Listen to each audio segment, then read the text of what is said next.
بہت دھیان سے سنیے، فجر کی نماز جو چھوڑ دیتا ہے، نہیں پڑھتا، تو شیطان.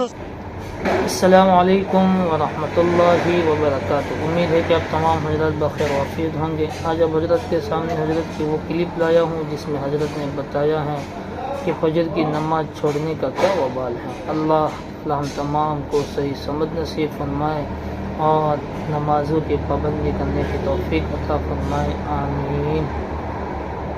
بہت دھیان سے سنیے، فجر کی نماز جو چھوڑ دیتا ہے، نہیں پڑھتا، تو شیطان اس کے کان میں پیشاب کر جاتا ہے۔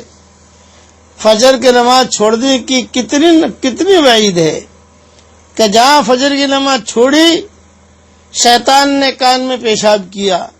ہمارے ایک ساتھی ہے، وہ مجھے کہا کرتا ہے کہ مولوی صاحب، جس دن فجر کی نماز قضا ہوتی ہے تو مجھے کوئی یاد آئے نہ آئے آپ بہت یاد آتے ہیں۔ میں نے کہا کیوں؟ میں نے کہا یہ حدیث سن رکھی ہے کہ جس نے فجر کی نماز چھوڑی، شیطان نے کان میں پیشاب کر دیا۔ تو میں نے کہا پھر آپ کیا کرتے ہو؟ یہ کہتا ہے کہ مولوی صاحب بہت صاف کرتا ہوں۔ میں نے کہا شیطان کا پیشاب ایسا صاف نہیں ہوتا۔ بچہ اگر پیشاب کر جائے تو 3 مرتبہ دھو لو، پاک ہو جائے گا۔ شیطان کا پیشاب تو جو ہے بہت زیادہ ناپاک ہوتا ہے، یاد رکھنا۔ وہ تو توبہ سے، استغفار سے پاک صاف ہوتا ہے۔ اس لیے فجر کی نماز، ساری نمازیں پڑھنے کا اہتمام کرنا چاہیے، لیکن یہ وعید سن لو کہ جہاں فجر کی نماز چھٹی، شیطان نے کان میں پیشاب کر دیا۔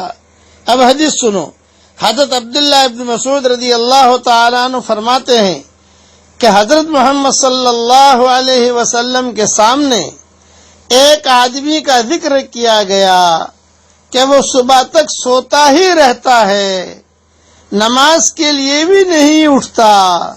تو آپ صلی اللہ علیہ وسلم نے ارشاد فرمایا کہ یہ ایسا آدمی ہے جس کے کانوں میں شیطان پیشاب کر جاتا ہے۔ یہ حدیث بخاری اور مسلم میں ہے۔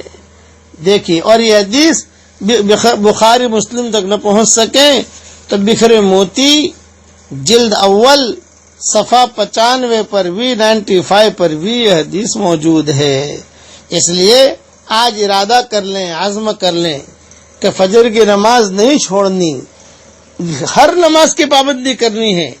نماز تو بہت اہم چیز ہے اور بہت اہتمام سے پابندی کرنی ہے، لیکن فجر کی نماز قضا ہو جاتی ہے عام طور سے لوگوں کی، اور انہیں پتہ نہیں ہوتا۔ وہ شیطان روزانہ نماز قضا ہوئی، نماز نہیں پڑھی فجر کی، تو شیطان کان میں پیشاب کرے گا، پتہ کتنے پیشاب جمع ہوگا اس کا، اور اس کی کتنی نحوست گھر میں آئے گی۔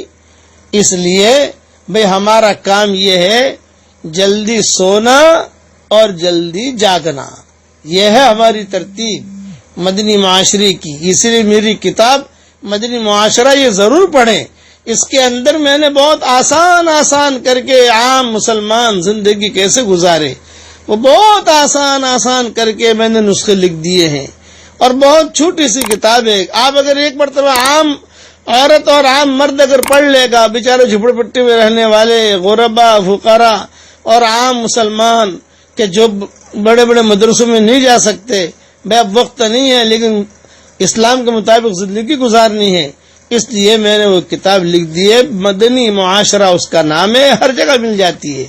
اس کے اہتمام سے پڑھ لو تو ساری چیزیں پتہ چل جائے گی کہ مجھے زندگی کیسے گزارنی ہے، بیوی کیسے رہے، شوہر کیسا رہے، بچے کیسے رہیں، بچے باپ کے ساتھ کیسے رہیں، اور ماں کے ساتھ کیسے رہیں، بہنوں کے ساتھ کیسے رہنا، یہ کھانا کیسے کھانا، یاد رہے گا، یاد آئے گا انشاءاللہ، وقت ہوگا تو ایک چیز انشاءاللہ اس میں آپ کو بتاتا جاؤں گا، لیکن یہ کوئی کتاب لکھی عوام کے لیے ہے، عوام الناس کے لیے، اس لیے اسے دیکھ لیں۔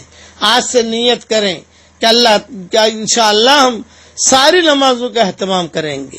اللہ تعالی ہر فرد امت کو 5 وقت کی نماز جماعت کے ساتھ پڑھنے کی اللہ توفیق عطا فرمائے، آمین آمین۔